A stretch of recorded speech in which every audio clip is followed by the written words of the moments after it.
We've been seeing on and off a lot of complaints about your service, Yeah. about Ninja Van. What's going on? Well, service excellence is always something which is top of mind for us. And I think when you run, we have about 10,000 full-time drivers across the region. You do in the hundreds of thousands a day. There is going to be someone who's rude. There are going to be screw-ups. And I think we have to accept that. I think when we first started the business, we were very pedantic about it.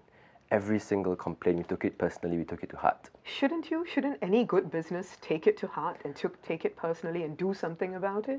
So a business should always respect these issues. But as a business owner, as senior managers, you stop taking these things personally because it just affects you, it clouds your data. If you delivered 10 million parcels a day and one single parcel issue and a customer kicked up a huge fuss, we still resolve it in the correct way. But you don't kick yourself, you don't lose sleep over it. Because that way, you never get to sleep because every day there will be problems. I think it's a question of how many problems given the total volume size you're doing.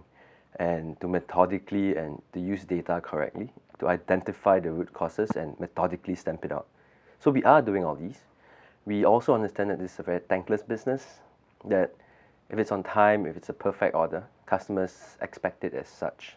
But at the same time, there will be orders which fall on the wayside. And I think on those, we methodically decrease that amount, but I think we are cognizant that it will never be zero. I mean, there have been instances where customers go crazy. They blame us for the wrong items in the parcel. And we had no hand in packing the parcel at all. You're just delivering We're just it. delivering it. We have no idea what's inside, and they give us shit over a wrong item in the parcel, and that's what can we do, right? Because it's easy to just blame the person who's at your doorstep giving you the parcel for everything that's wrong with the parcel, even though we have nothing to do with how it's packaged, what's inside, so on. But people don't see the light sometimes, and I mean, there's no point in logically arguing or defending yourself on social media. You just state what it is and just move along. But you do address the complaints.